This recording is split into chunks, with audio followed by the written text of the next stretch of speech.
میں کام پر ہوتا ہوں تو میری ماں اور بیوی میں جھگڑا ہوتا ہے تو ماں بہرحال کوشش کرو ان کی اصلاح کرنے کی، ورنہ بیوی کو الگ رکھو اور ماں کے اختلاف میں کوئی کمی نہ ہو۔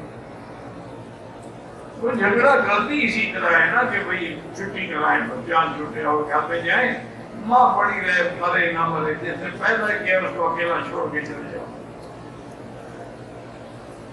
اور تو یہ ہلکا ہوتا ہے نا کہ بھئی اس کا میں جب تنگ کروں گی اس کی ماں سے لڑوں گی تو آخر یہی کہیں گے جب کہ دوسرے کم جب مکان میں چلی جاؤں گی لانے نہیں دوں گی ماں کے پاس بیٹے کو۔ یہ سب عورتوں کے چلتے رہے، اللہ ان کے فتنوں سے محفوظ فرمائے۔ ورنہ جو اصل رشتے ہیں یعنی ماں کا باپ کا، اس کا کیا مقابلہ؟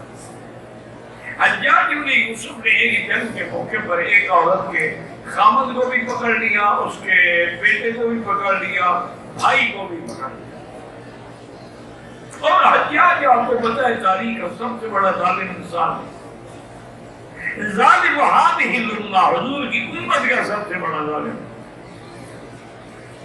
وہ عورت روتے پیٹتے ہوئے حجاج کے پاس آئی اور فریاد کی کہ حجاج میں مہربانی کرو، میرا خامد بھی پکڑ لیا، میرا بھائی بھی پکڑ لیا، بیٹا بھی پکڑ لیا، میں کہاں جاؤں؟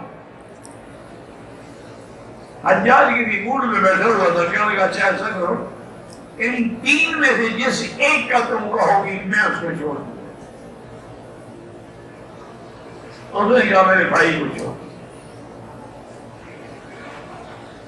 تو حجاج بڑا تعجب کیا، اس نے کہا کیسی عورت ہو تم، بیٹے کو بھی نہیں چھڑایا، خامد کو نہیں چھڑایا، بھائی کو چھڑا رہی ہے؟ اور نے کہا حجاج الزوج موجود والولد مولود والاخ مفقود۔